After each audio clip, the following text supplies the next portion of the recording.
लगी थोनू बस बस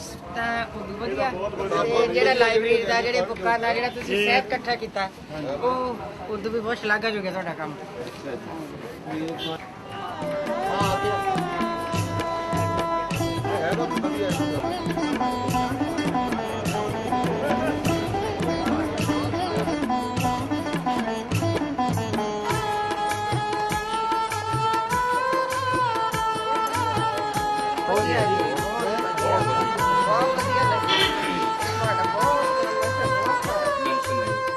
पिछे 00 तो 099 तक हवा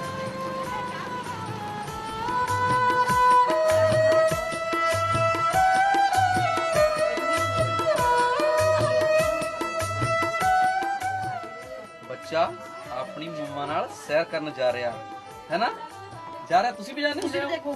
ओह गुड। ये क्या है?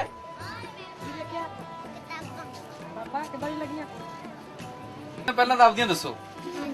ओह गुड, पढ़ते हैं सारे बच्चे, ठीक है। पाड़ देता नहीं, काटे भी नहीं मारते उन्होंने, है ना? बिल्कुल, ये दो ही काम नहीं करने, एक ही करना, पढ़निया ने हो ते पढ़ के बैग दे विच पा लेनियां ने संभाल के, ठीक है? ते ताकि अपनी क्लास तो बाद किसी होर नूं दित्तियां जा सकन हो, ठीक है? ये नहीं भी पढ़ लिया ते पाड़ के भी आपां क्लास पास कर ली, ठीक है? तो इत्थे भी देख सकते हो तुसीं बुक्स। वैसे मैं थोनू एक दिखा देना, आ जाओ इधर, आ जाओ किथे जा रहे ने बच्चे? सैर ते, है ना? बर्फ ते, बर्फ पई है दरख्तां दे उत्ते, विचों कौन दिख रहा? एक बंदा दिख रहा है ना। ठीक है, इधर दी लंघ साडी जिंदगी दे विच आम तौर ते संभव नहीं हैगा, तो इस करके भी किताबां ही सानू ज्ञान दिंदियां ने।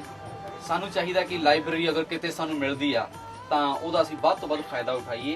तो अगर कलसी साहब जी तुहाडे पिंड दे विच एक कोशिश कर रहे ने बनाउण दी इत्थे लाइब्रेरी, तो उम्मीद करांगे कि तुसीं ਉਹਨਾਂ ਦਾ ਪੂਰਾ ਸਹਿਯੋਗ ਦੇਵੋਗੇ ਅਤੇ ਉਹਦਾ ਲਾਭ ਵੀ ਉਠਾਓਗੇ। तो ਲਾਇਬ੍ਰੇਰੀ ਚੋਂ ਕਿਤਾਬ ਕਿਸ ਤਰ੍ਹਾਂ ਕੱਢਣੀ ਹੈ?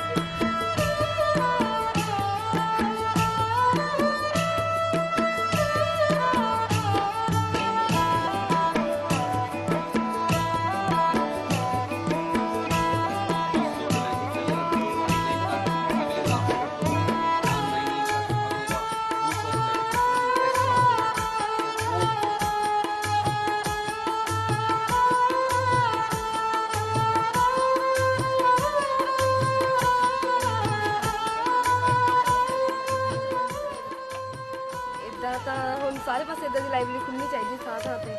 बच्चा का जो रुझान इधर पास पैदा है। बुक्स बहुत अच्छी असें अंदर देखिया, पढ़ने बहुत दिल करता सी, इशू कराने दिल करता सी उत्थों। वाह जी वाह। ਤੁਹਾਨੂੰ ਵੀ ਕਿਹਦਾ ਕਿਹੜੇ ਪਿੰਡ ਤੋਂ? ਕੰਗਣੀਵਾਲ। ਕੰਗਣੀਵਾਲ। ਤੁਸੀਂ? ਤੁਸੀਂ? ਤੁਸੀਂ ਗੁਰਾਇਆ ਤੋਂ। ਗੁਰਾਇਆ ਤੋਂ? ਹਾਂਜੀ। ਸਾਨੂੰ ਇੱਥੇ ਰਿਕੁਐਸਟ ਆਈ ਸੀ ਵੀ ਗੁਰਾਇਆ 'ਚ ਲਾਇਬ੍ਰੇਰੀ ਖੋਲੋ। ਇਹ ਹਾਂਜੀ, ਹੈ ਨਹੀਂ ਉੱਥੇ ਕੋਈ ਲਾਇਬ੍ਰੇਰੀ। ਅਸੀਂ ਕਿਹਾ ਪਹਿਲਾਂ ਇੱਥੇ ਖੋਲੀਏ ਫਿਰ ਗੁਰਾਈ ਖੋਲ ਦਵਾਂਗੇ। ਹਾਂਜੀ ਜ਼ਰੂਰ, ਉੱਥੇ ਜ਼ਰੂਰ ਖੋਲੋ।